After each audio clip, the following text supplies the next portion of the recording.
दमक रहे हैं मेरे हर्फ लब पे आए बगैर। समझ रहा है वो बातें मेरी बताए बगैर। ये दो चिराग हैं और एक लो से रोशन है। दिया जला नहीं करता लहू जलाए बगैर। अस्सलाम वालेकुम गाइस, कैसे हो आप सब? उम्मीद करती हूँ आप सब बहुत अच्छे से होंगे। आप सुन रहे हैं रज़िया सुल्ताना की आवाज में निम्रा अहमद का लिखा हुआ खूबसूरत लेटेस्ट नॉवल माला। आज इस नॉवल की लेटेस्ट एपिसोड पेश की जा रही है। उम्मीद करती हूँ आपको ये नॉवल ऑडियो की सूरत में बहुत पसंद आ रहा होगा। गाइस, आपसे हम्बली रिक्वेस्ट है कि अगर आपको मेरी ये काविश पसंद आ रही है तो मेरे चैनल को जरूर सब्सक्राइब करें, लाइक करें और इसे शेयर करना तो बिल्कुल मत भूलिएगा। नीचे दिए गए बेल के बटन को भी प्रेस कर दिया करें ताकि मेरे आने वाली तमाम लेटेस्ट वीडियोस के नोटिफिकेशन आप तक बर वक्त पहुंच सके। चलें स्टार्ट करते हैं माला latest episode. Audio by Razia Sultana. माँ फजर के बाद बहुत मुश्किल से सोई थी। अब उठी तो उनका इसरार था कि गुस्ल भी करेंगी, क्योंकि उन्हें रोज गुस्ल की आदत थी। व्हील चेयर के साथ उनको बाथरूम लेकर जाना और बाथ दिलवाना एक मुश्किल मरहला था, मगर वक्त भी और उसे रोज इस चैलेंज की आदत पड़ गई थी। माँ बाथरूम से वजू किए बगैर नहीं निकलती थी। ये एक ऐसी आदत थी जो इस बीमारी और नसियान में भी उनको नहीं भूली थी। नमाज का वक्त है या नहीं, माँ बाथरूम से निकलने से पहले ताजा वजू करती थी। वो कहती थी कि नमाज मुश्किल नहीं होती, वजू मुश्किल होता है। वजू कर रखा हो तो जिस वक्त इंसान अजान सुने आसानी से नमाज पढ़ ले। वो अब माँ के सामने रोजे का जिक्र नहीं कर रहे थे। माँ खुद भी रमजान को भूले हुए थी। अगर याद आ जाता तो रोजा रखने की जिद करती। मोइद और कशमाला वैसे भी डाइट फूड खाते थे। मुलाजिम रोजा नहीं रखते थे। हर एक के पास अपना बहाना था। कैफ अलबत्ता अफ्तार के वक्त घर नहीं होता था, सो से उन्हें मालूम था कि वो क्या खाता है क्या नहीं। उसकी जॉब में हर रोज चंद घंटे का ऑफ शामिल था। वो जोहर से मगरिब तक गायब रहता था और मगरिब के बाद आ जाता। कशमाला को उसने बताया था कि वो एक को वर्किंग स्पेस में 5000 महाना रेंट पे डेस्क लेकर अपने बिजनेस प्लान पे काम करता है। उसने मजीद नहीं कुरेदा। इशराक के बाद उसने बदवक्त माँ को सुलाया। अब घर में सुकून और सन्नाटा था। वो घर का जायजा लेने बाहर आई तो देखा कैफ क्लीन किचन में सामने स्टूल पे बैठा है। कोहनिया काउंटर पे रखे वो मोबाइल पे सर झुकाए हुए है। माँ को मर्द मुलाजमों का क्लीन किचन में बैठना सख्त नापसंद था, लेकिन कैफ का अगर मूड होता और माँ सामने ना होती तो वो बड़ी ढटाई से वहीं बैठ जाता था। कुछ नडर सा था इस नौजवान में। वो हल्का सा खंकारी। गुड मॉर्निंग बॉस, कैफ ने सर उठाए बगैर कहा। संजीदगी से वो फोन पे कुछ देख रहा था। तुम्हारी जॉब रात के गार्ड की है, फोन कॉल्स नहीं की। ड्यूटी आवर्स में फोन कॉल से परहेज किया करो, खुफगी से कह के वो आगे आई और अपना मग उठाया। फिर याद आया इसका रोजा है। व्हाटएवर। वो हनूस मोबाइल पे झुका था। कशमाला के सर पे लगी, तलवों पे बुझी। दोबारा कहो। वो एड़ियों पे घूमी और बरहमी से उसे देखा। मुझे सीसीटीवी फुटेज मिल गई है। कैफ ने नजरें उठा के उसे देखा। उस रोज की जब घर में खून आया था। खाली मग लिए खड़ी लड़की अपनी जगह बिल्कुल ठहर गई। घर पे खून आया था? जी, इसीलिए मैंने कैमरे लगवाए थे। आपको बताया नहीं ताकि आप परेशान ना हो। कंधे उचका के वापस फोन को देखने लगा। सामने वालों का सीसीटीवी बहुत ऊंचा लगा हुआ था। पहले उस पर नजर नहीं पड़ी, आज देखा तो उनसे फुटेज मांग ली। उसने मग जोर से काउंटर पे रखा और तेजी से उसके करीब आई। आंखों में गुस्सा था। कैफ, मुझे सख्त नापसंद है कि कोई मेरी पीठ पीछे कुछ करे। ये बातें तुम मुझसे नहीं छुपा सकते। कैफ ने धीरे से सर उठाया। आपने कहा था कशमाला बीबी कि आपने मुझे सब बता दिया है, कुछ भी नहीं छुपाया। वो स्टूल से उठ खड़ा हुआ। अब वो दोनों आमने सामने खड़े थे और दरमियान में किचन आइलैंड था। वो उसे गुस्से से देख रही थी और कैफ की नजरें तफ्तीशी थी। गौर से उसके अंदर तक झांकती हुई। ये है वो जिसने घर के बाहर खून गिराया था। उसने मोबाइल स्क्रीन कशमाला की तरफ फेरी। काउंटर के पार खड़ी लड़की ने गुस्से और उलझन के मिले जुले तासुरात के साथ स्क्रीन को देखा। स्क्रीन पे उसके घर का गेट दिखाई दे रहा था। फुटेज अच्छी क्वालिटी की थी। ड्राइववे पे गिरा खून साफ नजर आता था। कशमाला की नजरों ने फुटेज में किसी इंसान को तलाश करना चाहा, मगर यहाँ तो कोई नहीं है। गौर से देखिए। कैफ ने मोबाइल उसके सामने रख दिया और जेब में हाथ डाला। उसने दोबारा स्क्रीन को देखा। गेट के ऊपर एक बड़ा सा परिंदा बैठा था। ये तो परिंदा है, क्या ये जख्मी था? गुस्से की जगह अचंभे ने ले ली। कैफ ने जेब से रखी तस्बीह को उंगलियों से महसूस किया और एक दाना गिराया। आउज़ुबिल्लाहि मिनश्शैतानिर्रजीम। वो बिना आवाज के बुड़बुड़ाया। कॉफी? वो एक भाप उड़ाता कप लिए मेज तक वापस आए तो माही ने चौंक के रुख फेरा। फिर शुक्रिया कहते हुए जल्दी से दोनों हाथों में कप थाम लिया। उसे मौसम गर्मा के बावजूद सर्दी लग रही थी। बस कुछ गर्म अपने अंदर उंडेलना था। तेजी से कप को लबों से लगाया। गर्म माया उसकी जुबान जला गया। अब बताइए मुबैना, वो क्या चीज है जो आपको अल्लाह के घर खींच लाई है? मुबैना, वो उसके सामने बैठे अब पूरी तरह मुतवज्जा थे। माही ने कप नीचे रखा। उसके लिप टिंट का गुलाबी निशान कप के दहाने पर लग गया था। वो उंगली उस निशान पे फेरने लगी। 2 अल्फाज हैं, लेकिन उन्हें कहना बहुत मुश्किल है। मैं कह नहीं सकती, इस डर से कि कोई मेरा यकीन नहीं करेगा। भूरी आंखें उठा के उन्हें देखा। वो अब तक भीगी हुई थी। कैसे अल्फाज? वो कप के दहाने पे गोलाई में उंगली फेर रही थी। ये सब 6-7 माह कबल शुरू हुआ था। माही ने कहना शुरू किया। मेरी बहन को महसूस होने लगा कि कोई उसका पीछा कर रहा है। वो रात को नींद में डर जाती है। उसे लगता है कोई उसके कमरे में आया था, लेकिन वहाँ कोई नहीं होता। वो बॉडीगार्ड्स हायर करती है, लेकिन उसका ताकुबकार पीछा नहीं छोड़ता। वो अब चेहरा मोड़ के खिड़की को देखने लगी। बारिश में तेजी आ गई थी। बूंदें अब तरतराती हुई शीशे पे गिर रही थी। क्या उसने पुलिस से राब्ता किया? पुलिस? वो तंज से हंसी और सर झटका। पुलिस, बॉडीगार्ड्स कुछ नहीं कर सकते। क्योंकि? माही ने भीगी आंखें उठा के उनकी आंखों में देखा। क्योंकि मेरा ख्याल है कि जो उसका ताकुब कर रहा है वो इंसान नहीं है। चंद लम्हे के लिए सारी मस्जिद में सन्नाटा छा गया। कभी कोई घर का शीशा तोड़ जाता है, कभी किताबें हिला देता है, कभी घर में खून के छींटे आते हैं, कभी पानी के। उसे मुसलसल महसूस होता है कि कोई उसका ताकुब कर रहा है। इन सारी बातों को सुन के आपके जहन में पहला ख्याल किस चीज का आता है? वो 2 अल्फाज कहने की हिम्मत उसके अंदर नहीं थी। अगर वो कह देगी तो वो सच हो जाएंगे। ये सब एक ही चीज की निशानी है। डॉक्टर रोहित ने एक अफसोस भरी गहरी सांस ली। सहरुल अस्वद, काला जादू। और माही को लगा वो 2 अल्फाज आज अमर हो गए हैं। वो 2 अल्फाज जिनसे वो हमेशा डरती थी। उसने कुर्ब से आंखें बंद कर ली। एक आंसू पलकों की बार अबूर करता नीचे गिरा और स्कार्फ में जज़ब हो गया। ये एक स्टूपिड परिंदा है कैफ। वो आंखें छोटी करके बगौर कशमाला के तासुरात का जायजा ले रहा था। वो उलझी हुई लग रही थी। वो परिंदा ड्राइववे के ऊपर से उड़ता हुआ गेट पे बैठा। उसके बैठने से पहले वहां खून नहीं था। हो सकता है परिंदा जख्मी हो। ऐसी सूरत में गेट पे भी खून होना चाहिए था, जबकि गेट साफ था। आपने कभी लाहौर में इस शक्ल और साइज का परिंदा देखा है? मैंने नहीं देखा।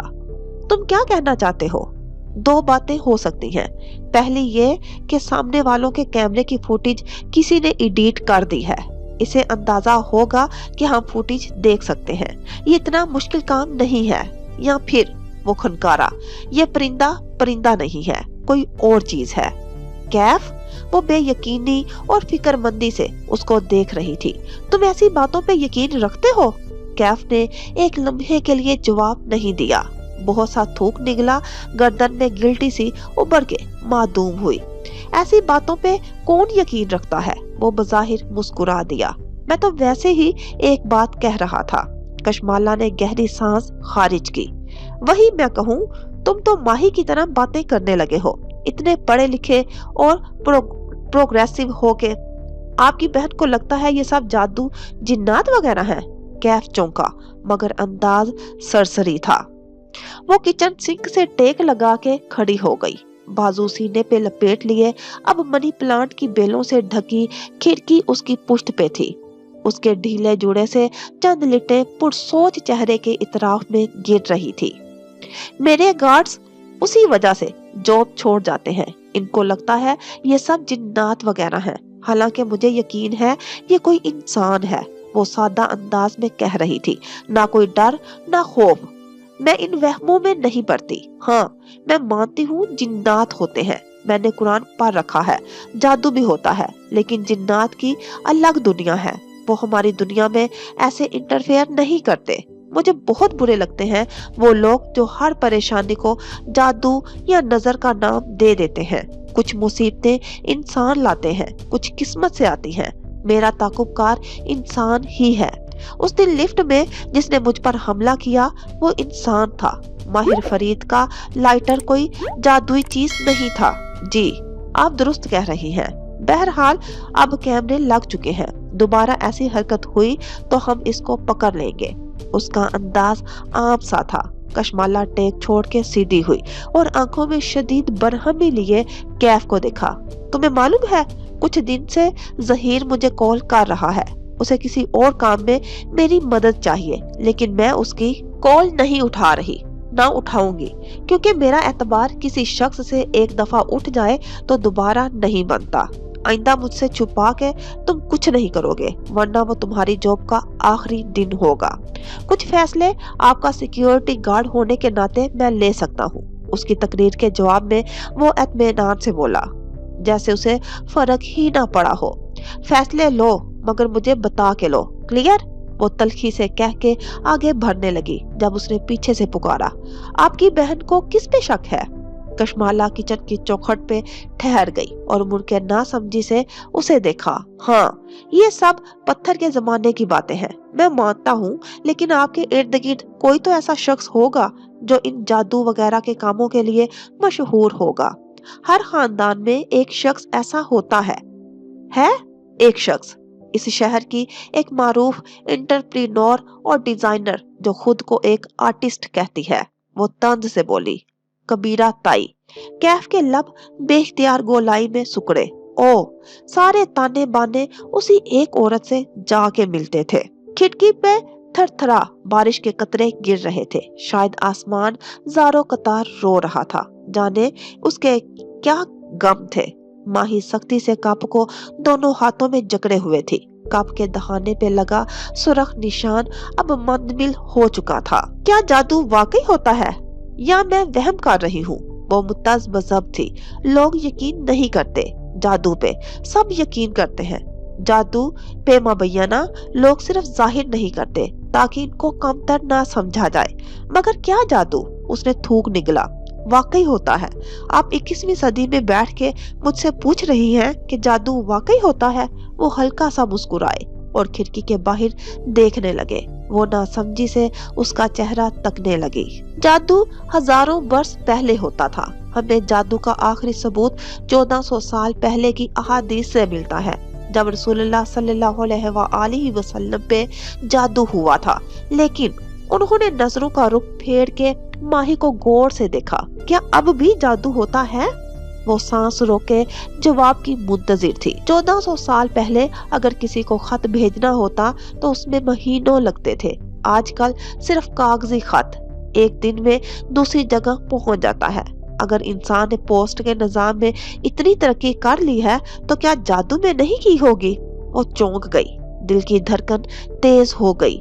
जादू पत्थर के जमाने की बात लगता है बज़ाहिर। हम कहते हैं हम 21वीं सदी में आ गए हैं, अब जादू की बात ना करो, लेकिन वो भी तो हमारे साथ 21वीं सदी में आए हैं।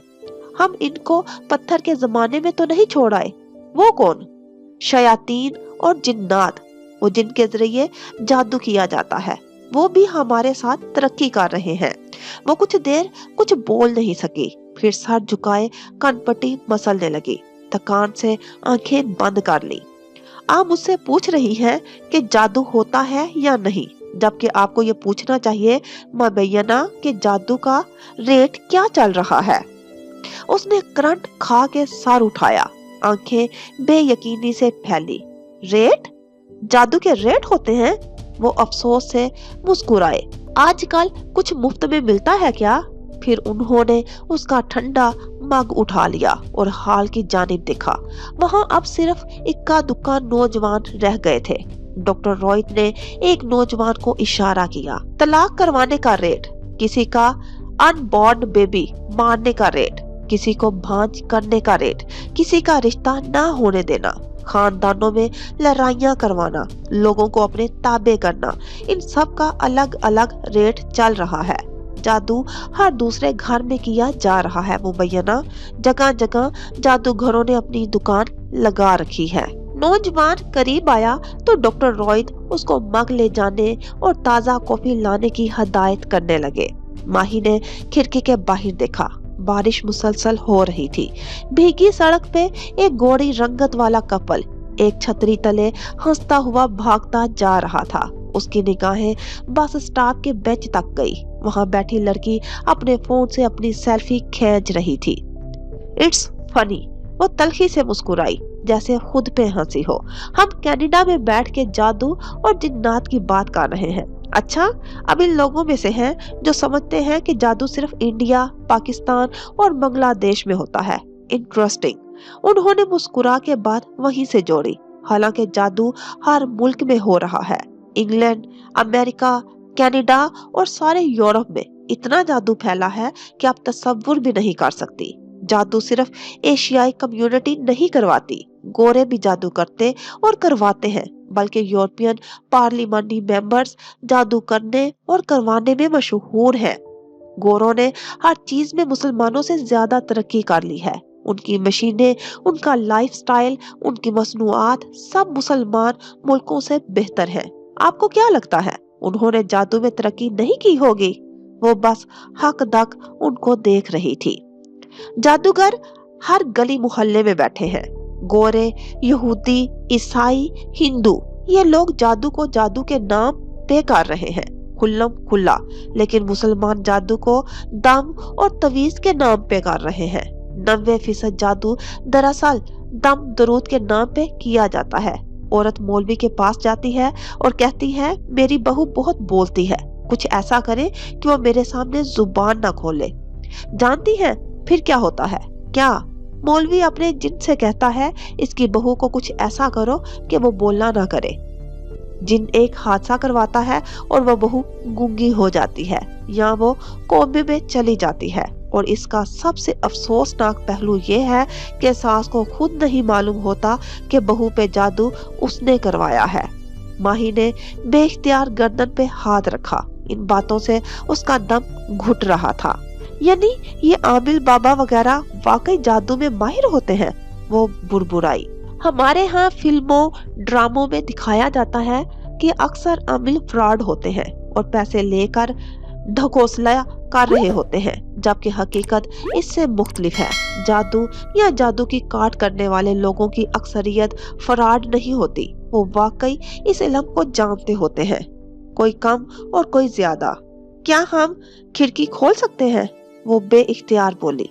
ये बातें इसके लिए बहुत ज्यादा थी। उसे कुछ देर खामोशी से इन बातों को जज़ब करना था। कैफ से इस गुफ्तगू के बाद वो कमरे में आई और माँ के साथ लेट गई। उसको आजकल बहुत नींद आ रही थी। गालबन रोजे का असर था। जाने वो कितनी देर सोती रही। सूरज सवा नेज़े पे चमकने लगा जब गेट पे रोने धोने की आवाजें सुनाई देने लगी। वो हड़बड़ा के उठी और खिड़की तक आई, मगर पोर्च का मंजर देख के उसके हाथों के तोते उड़ गए। कल मोइद ने न्यूरोलॉजिस्ट कजन जवाद को सख्ती से ताकीद कर दी थी कि वो माँ की बीमारी के बारे में किसी को ना बताए, मगर भला व्हाट्सएप फैमिली ग्रुप्स का 4 सद्दा मर्दान और पेशावर तक माँ की बीमारी की खबर फैल चुकी थी। ان کے زیادہ تر رشتے دار کے پی کے اور اسلام آباد میں رہتے تھے۔ لاہور میں بہت تھوڑے رشتے دار تھے جو ان کی دادی کی سائیڈ کے تھے۔ دادا پٹھان تھے، دادی پنجابی تھی۔ کبیرہ تائی بھی دادی کی طرف سے ان کے رشتے دار تھی۔ اس صبح اس نے زندگی کا ایک اور رخ دیکھا۔ ماں بیمار ہو جائے تو لوگ کیا کرتے ہیں؟ لوگ گاڑیاں بھر بھر کے آنے لگ گئے۔ یہ کیف کے غائب ہونے کا وقت تھا، اس لیے وہ ڈیوٹی پہ موجود نہ تھا۔ پورچ میں آتے ہی خواتین رو رو کے کشمالہ کو ملنے لگی۔ ہائے تمہاری امی اتنی جوان تھی، اس کی عمر ہی کیا تھی؟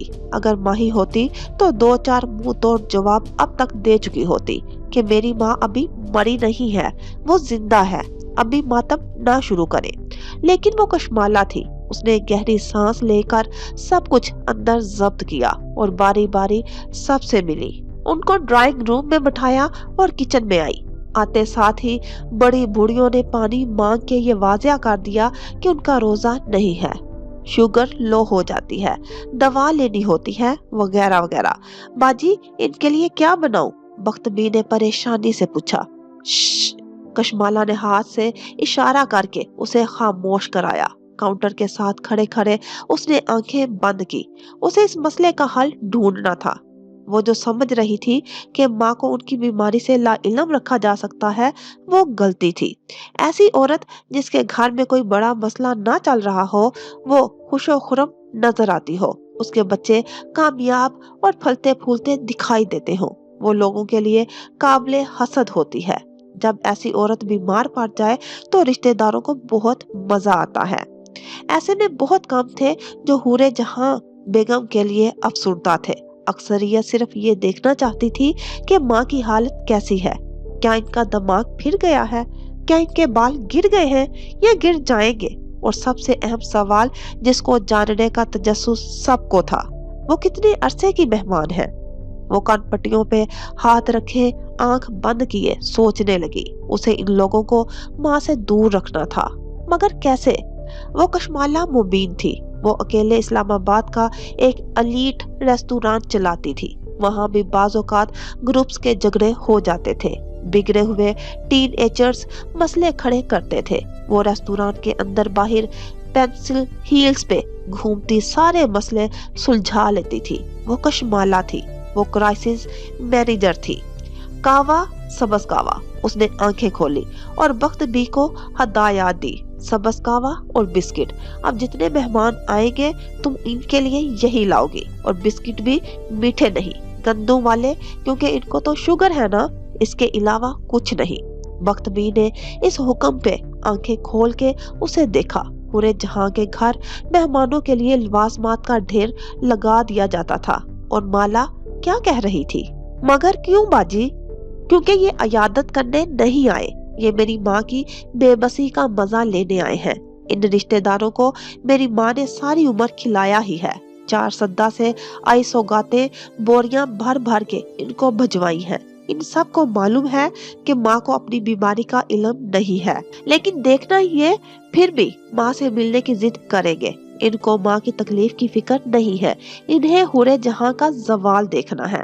پھر وہ اپنے کمرے میں آئی، سلیپر اتارے، اپنے لباس کے ساتھ میچنگ نیلی ہیلز نکال کے پہنی، سٹرپس بند کیے، سوتی ماں پر ایک نظر ڈالی، اور کتنی کمزور لگ رہی تھی۔ ان کا خوبصورت چہرہ ایک طرح سے ٹیڑھا ہو گیا تھا۔ وہ جھکی اور آہستہ سے ماں کی پیشانی چومی۔ وہ اپنی ماں کا زوال کسی کو نہیں دیکھنے دے گی۔ کچن میں جا کے احتیاطاً بخت بی کو دوبارہ ہدایت دی، موہت کو مت بتانا کہ میں نے یہ سب کہا ہے، اوکے؟ بھائیوں کو عموماً معلوم نہیں ہوتا کہ رشتہ داروں کے ساتھ کیسے ڈیل کرنا ہے۔ کوئی پھوپھی چاچی ان سے ہنس کے بات کر لے تو وہ سمجھتے ہیں کہ وہ لوگ بہت مخلص ہیں، ان کے آگے سب بول دیتے ہیں۔ موہت سے ساری دنیا کی سرجریز کروا لو، لیکن اسے اتنا معلوم نہیں ہوتا کہ کس نے اس پہ اپنی بیٹے کے لیے نظر رکھی ہوئی ہے۔ ماہی جب کسی آنٹی کے ساتھ موہت کو ہنس کے بات کرتے دیکھتی تو سر پکڑ لیتی، اف، یہ کب عقل کرے گا۔ وہ ڈرائنگ روم میں آئی تو سب اس کے منتظر تھے۔ ایک آنٹی اور بھی آ گئی تھی۔ وہ ایک کرسی پہ ٹانگ جما کے بیٹھی اور شائستگی سے ان کے تمام سوالات کے جواب دینے لگی۔ عزا کی شادی پہ تو حور سے हूर आपा कह रही थी कि उनके घुटने का मसला है, ये ट्यूमर कहाँ से निकल आया।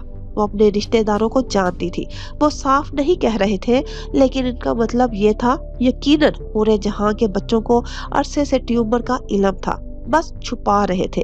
अब बात खुद ही निकल आई तो छुपा नहीं सके।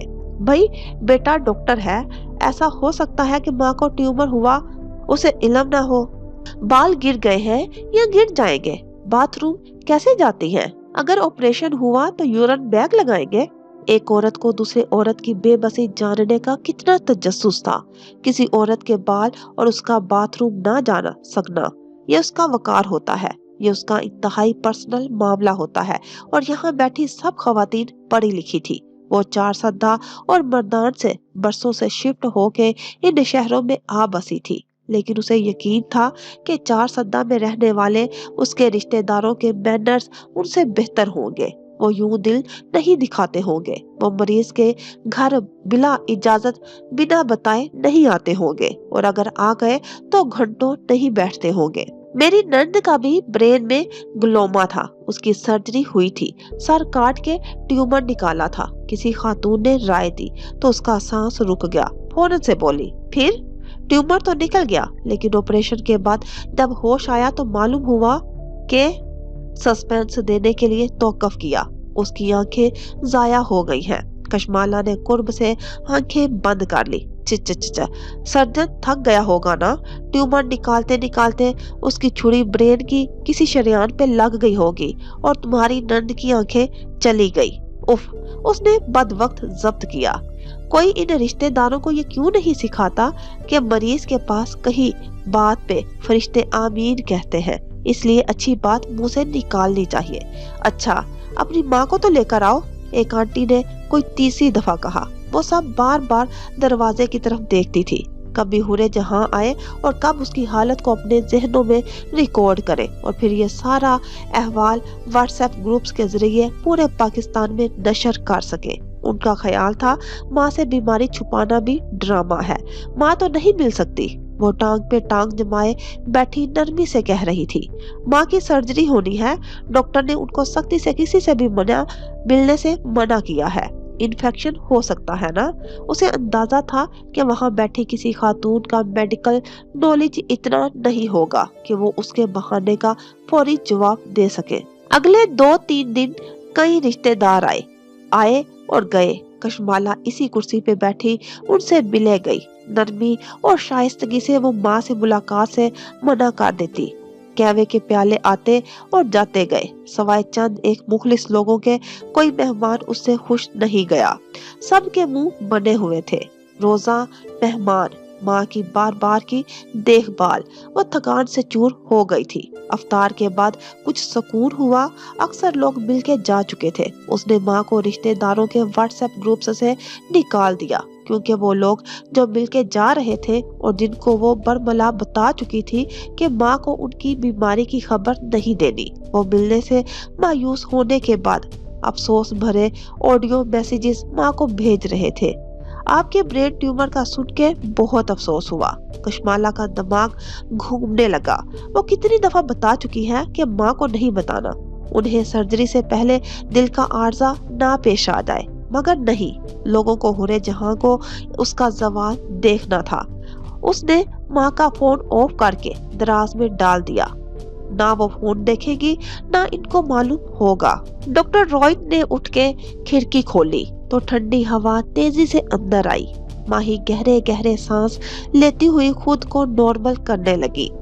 नौजवान उसकी ताजा कॉफी और साथ में पानी की बोतल ले आया। उसने तेजी से ढक्कन घुमाया, क्लिक की आवाज के साथ ढक्कन की सिल टूटी। बोतल का मुंह होंठों से लगाया तो अंदर तक ठंड उतरती गई। हमें मालूम कैसे होगा कि हम पे जादू किया जा रहा है। अब वो कुछ बेहतर महसूस कर रही थी। आप बताएं मुबैना, आपको कैसे शक हुआ कि आप पे जादू किया जा रहा है? खिड़की के पास रखी कुर्सी पे बैठी सिल्क स्कार्फ वाली लड़की ने सर झुका के आंखें बंद कर ली। ख्वाबों से, ये हर दूसरे घर की कहानी है मुबैना। घर के किसी एक फर्द को अचानक से ख्वाब आने लगते हैं। जिसमें उन्हें इशारा दिया जाता है, मगर लोगों के ऐसे ख्वाबों पे दो तरह के रद्द अमल होते हैं। एक वो जो जादू को रोकने का एहतमाम करते हैं और दूसरे वो जो उसे वहम समझ के नजरअंदाज कर देते हैं। जादू को रोकने का एहतमाम मतलब हम इस बारे में बाद में बात करेंगे। पहले आप अपने ख्वाबों के बारे में बताइए। माही ने स्केच बुक उनके सामने रखी और फिर उसके सफ़े पलटाए। इस बच्चे की तस्वीर पे वो रुक गई। डॉक्टर रॉयज नजरें झुका के इस तस्वीर को देखने लगे। क्या आप इस बच्चे को पहचानते हैं? उन्होंने नजरें उठा के उसे देखा, फिर इस बात में सर हिलाया। शायद। दोबारा से वो इस तस्वीर को देखने लगे। ये मुझे माँ और माला को अलग अलग ख्वाब में नजर आया है और शायद आबाद को भी, मगर वो बताता नहीं है। आबाद आपको परेशान नहीं करना चाहता होगा, लेकिन ये अपनों का फर्ज होता है एक दूसरे के लिए परेशान होना। बुरा ख्वाब नहीं बताना चाहिए, लेकिन इशारा दे देना चाहिए ताकि दूसरा कोई सेल्फ डिफेंस कर सके। हमें दूसरों के बारे में ख्वाब में इशारे इसीलिए आते हैं ताकि हम इनको खबरदार कर सके। और रहा ये बच्चा, तो उन्होंने चेहरा उठा के उसे देखा। उसे कदीम दास्तानों में चेंजलिंग कहा जाता है। बड़ा सर, छोटा जिस्म, लंबे कान और आंखों की जगह स्याह खला वाला ये बच्चा जिसकी शैतानी शक्ल है, मुख्तलिफ कल्चर्स में मुख्तलिफ नामों से आया है। मगर ये कौन है? अफ्तार के बाद वो माँ को लाउंज में ले आई और ड्रामा लगा दिया। वक्त भी जुड़ के साथ बैठ गई। कशमाला ने कानों में हैंड फ्री लगा लिए और सोफे पे पैर ऊपर करके बैठ गई। माही की कॉल आ रही थी। आज माही अपने किचन में नहीं खड़ी थी, ना उसने इप्रण पहन रखा था, ना वो हंसती मुस्कुराती मिली थी। आज जो चेहरा उसे दिखाई दिया वो ऐसी लड़की का था जिसकी माँ समंदर पार बीमार थी और उसके पास नहीं जा सकती थी। माही की आंखें रो रो के सुर्ख हो चुकी थी। माँ ठीक हो जाएगी माही, वो दबी आवाज में अंग्रेजी में कह रही थी। माँ इससे फासले पे व्हील चेयर पे बैठी नकाहा से टीवी को देख रही थी। मोहित हमेशा पढ़ाई में बिजी रहता था और तुम अपने कामों में। मैं बचपन से माँ की बेस्ट फ्रेंड थी और माँ मेरी बेस्ट फ्रेंड थी। तुम दोनों का इतना बड़ा सोशल सर्कल भी है, लेकिन माही का अब्बाद और माँ के अलावा कोई बेस्ट फ्रेंड नहीं था। माला, मोहित, अब्बाद और माँ। मैं इस चौकोर में रहती हूँ। मैं इन्हीं लोगों से सारा दिन बात करती हूँ। तुम लोग अपना फोन साइलेंट करके सोते हो, मैं नहीं साइलेंट करती, क्योंकि मेरे व्हाट्सएप पे सिर्फ इन्हीं लोगों के मैसेजेस आते हैं। यहाँ कनाडा में जब किसी की पाकिस्तान से कॉल आए तो नंबर देख के दिल होल जाता है। उफ माला, मैं माँ के पास क्यों नहीं हूँ? तुम आके क्या करोगी? तुम नहीं समझ सकती। तुम इस वक्त माँ के साथ हो। तुम इस औलाद का गम नहीं समझ सकती जो बीमारी में अपने माँ बाप के साथ ना हो। कोई मेरा गम नहीं समझ सकता। उसने फोन रख दिया। वो फिर से रोने लगी। माला, माही से कहो मुलाजमों को खाना दे दे। माँ को बैठे बैठे नींद आने लगी तो गनूदा सी आवाज में बोली। वो पैर नीचे उतारती उठ खड़ी हुई। मैं कहती हूँ माही को, आए हम कमरे में चलते हैं। वो उनके पीछे आ खड़ी हुई और व्हीलचेयर धकेल के अंदर ले जाने लगी। माही कहती थी कि वो खुश नसीब है क्योंकि वो माँ के पास है, मगर उसके अपने पछतावे थे। वो इतने बरस माँ के पास नहीं थी। कभी कभी माँ से लड़ाई होती तो वो 3-3 दिन उन्हें कॉल नहीं करती थी। क्या व्हीलचेयर धकेलने से वो सब मिट जाता है? उसने माँ को बेड पे बैठाया और उन्हें पानी के साथ दवा की गोलियां देने लगी। क्या पानी पिला देने से माँ को कहीं सारी सख्त बातों पे पानी फिर जाता है? माँ सो गई तो वो ऊपर स्टूडियो में आ गई। मोहित के साथ साथ मैसेजेस आ रहे थे। वो मुख्तलिफ डॉक्टर्स के पास जा रहा था। कहीं किसी लैब से रिपोर्ट्स उठाता, कहीं किसी से मिलता। वो जब भी मोहित का मैसेज देखती, दिल में वही काउंट डाउन शुरू हो जाता। डॉक्टर वोहरा का काउंट डाउन। 6 माह। 1 मई को मर्ज की तशखीस हुई थी और 6 माह बाद 1 नवंबर आना था। उसने तारीख देखी, आज 6 मई थी। 5 माह और 24 दिन रह गए थे। वो स्टूडियो में आई तो वहां अंधेरा था। उसने खिड़की खोल दी, बत्ती नहीं जलाई और खिड़की के साथ बैठ गई। नीचे लॉन में जर्द रोशनियां फैली थी। चार दीवारी के साथ टहलता कैफ एक हाथ में मोबाइल पकड़े कुछ पढ़ रहा था, दूसरे हाथ में कॉफी का मग था जिससे वो बार बार घूंट भरता था। स्क्रीन पे लिखे अल्फाज कैफ के सामने किसी फिल्म के मंजर की मानित चल रहे थे। कबीरा सादान लाहौर के एक मारूफ बिजनेसमैन की बीवी है। सादान साहिब एक लंबा अरसा इंग्लैंड और जर्मनी में गुजारने के बाद चंद बरस कबल पाकिस्तान शिफ्ट हुए थे। कबीरा बेगम सिंगार मेज के सामने स्टूल पे बैठी थी। मखमली बाथ रोब में मलबूस वो चेहरे पे नरमी से करीम मल रही थी। उंगलियों के नाखून लंबे और सुर्ख नेल पेंट से मुज़य्यन थे। बॉय कट बाल सलीके से सेट थे। पीछे एक मुलाजमा जूस का गिलास पकड़े खड़ी थी। कबीरा की बेटी उनके साथ रहती है। उनका नाम अनाया है। मेकअप से ढके चेहरे के साथ कबीरा बेगम बाहर लाउंज में आई और दीवारगीर आईने में अपना अक्स देखा। स्याह ब्लॉक हील्स, खाकी सूट, फिर गर्दन में पहनती सुनहरे रंग की मुख्तलिफ साइज की 3 जंजीरों को उंगलियों से दुरुस्त किया। मुस्कुरा के खुद को दाद दी, फिर पलटी तो सामने ड्राइंग रूम पे नजर पड़ी। टेबल पे नाश्ते के लवाजमात सजे थे। एक गोरी सी फरबा लड़की और ऊंची पोनी बनाए अपने मोबाइल पे लगी थी। उसे देख के कबीरा बेगम के माथे पे बल पड़ गए। अनाया ने कई बरस पहले इंजीनियरिंग की थी, लेकिन वो जॉब नहीं करती।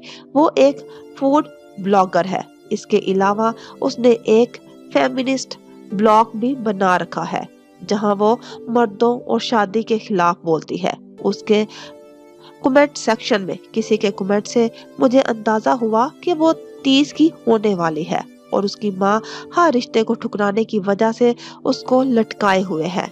अपनी स्टोरीज और पोस्ट से अनाया शदीद डिप्रेस्ड लगती है। कबीरा बेगम ने एक नापसंदीदा नजर उस पे डाली और कुर्सी खींच के बैठी। वेट लूज करो अनाया, कितनी दफा कहा है जिम ज्वाइन करो, मगर तुम सुनती नहीं हो। No fat shaming mummy. वो सर झुकाए चीज ऑमलेट खाते हुए फोन पे लगी रही। कबीरा अपने आप को आर्टिस्ट कहती है क्योंकि उसके बकौल वो ज्वेलरी डिजाइन नहीं करती बल्कि आर्ट की तरह इसको तख्लीक करती है। उसका आउटलेट गुलबर्ग में है जहां वो मेहनत कश औरतों से हैंडमेड ज्वेलरी बनवा के महंगे दामों फरोख्त करती है। ये लाहौर के एक बुटीक स्टाइल आउटलेट का मंजर था। जगह जगह मुजस्मों के सर रखे थे जिनकी गर्दनों में कीमती पत्थरों से मुज़य्यन हार दमक रहे थे। सफेद टाइल से चमकते फर्श तेज रोशनियों में असल से ज्यादा खूबसूरत नजर आते जेवरात। कबीरा बेगम अपनी असिस्टेंट के साथ चलती हुई तमाम रैक्स का जायजा ले रही थी। हकीकत ये है कि कबीरा खुद से कुछ डिजाइन नहीं करती। उसने फ्रेश ग्रेजुएट्स इस काम के लिए हायर किए हुए हैं। वो सवात और दूसरे शहरों से कीमती पत्थर मंगवा के इनको नेकलेस में फिट करके 100 गुना कीमत पे बेचती है। वो दुरुस्त टैक्स भी नहीं देती। उस पर एक टैक्स का केस भी चल रहा है। कई दफा उसके एम्प्लॉय खवातीन ने कम तनख्वाह और शदीद मुशक्कत की शिकायत भी की है। कबीरा अब आउटलेट की बलाई मंजिल पे बने अपने शीशों जैसे चमकते ऑफिस की पावर चेयर पे बैठी थी। टेक लगाए फोन के बटन दबाती वो पुरसोच नजर आती थी।